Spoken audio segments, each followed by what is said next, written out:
Hi friends, welcome to TFI stories.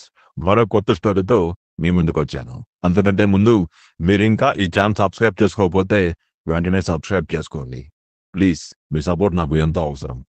తెలుగులో గతంలో అగ్ర హీరోలంతా సంవత్సరానికి 5 నుంచి 8 సినిమాలు చేసేవారు. నందమూరి తారక రామారావు, అక్కినేని నాగేశ్వరరావు లాంటి వారైతే 10 నుండి 15 సినిమాలు చేసిన రోజులు కూడా ఉన్నాయి. సూపర్ స్టార్ కృష్ణ ఒక ఏడాదిలో 18 సినిమాలు నటించి విడుదల చేసేవారు. దీనివల్ల థియేటర్లకు లాభాలు ఉంటాయి. అందులో ఉద్యోగస్తుల నుంచి క్యాంటీన్లు, సైకిల్ స్టాండ్లు లాంటి వ్యాపారాలు చేసేవారంతా కలకలలాడుతూ ఉండేవారు.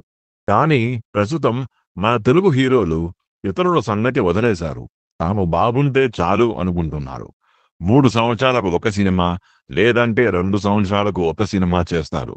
పారితోషికం మాత్రం వందల కోట్ల రూపాయల్లో తీసుకుంటున్నారు. దీనివల్ల థియేటర్లన్నీ కళ్యాణ మండపాలయ్యాయి. ఎంతో మంది ఉద్యోగస్తులు నిరుద్యోగులయ్యారు. హీరోలకు మాత్రం అవన్నీ కనపడవు. ఒకప్పుడు థియేటర్లో సినిమా విడుదలవుతుంది అంటే ఎడ్ల బండ్లు కట్టుకొని మరీ వచ్చి చూసి వెళ్ళేవారు. అటువంటి అద్భుతమైన యోగాలను తెలుగు సినిమా చూసింది. ఆ సమయంలో థియేటర్లలో సినిమాలన్నీ ఏడాది, 2 ఏళ్ళు, 200 రోజులు, శతదినోత్సవాలు జరుపుకునేవి. వీటిని గోల్డెన్ జూబ్లీ, సిల్వర్ జూబ్లీగా ఎక్కువగా పిలిచేవారు. థియేటర్లలో అత్యధిక రోజుల్లో తెలుగులో ఆడిన సినిమాలు ఏమున్నాయో చూద్దాం. అందులో బాలయ్యవే ఎక్కువ ఉంటాయి.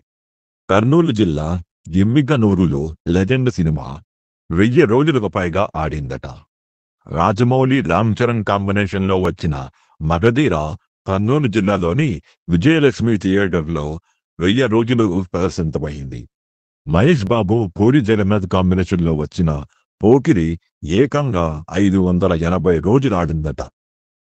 కోడి రామకృష్ణ దర్శకత్వంలో బాలయ్య నటించిన మంగమ్మ గారి మనవడు సినిమా హైదరాబాద్ లోని తారక రామ థియేటర్లో 556 రోజులు నిరాటంకంగా ప్రదర్శింపబడింది.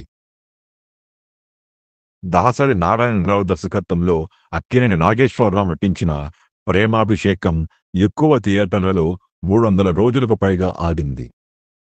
నందమూరి తారక రామారావు నటించిన లవకుశ 1963లో విడుదలైన 469 రోజులు ప్రదర్శితమైంది.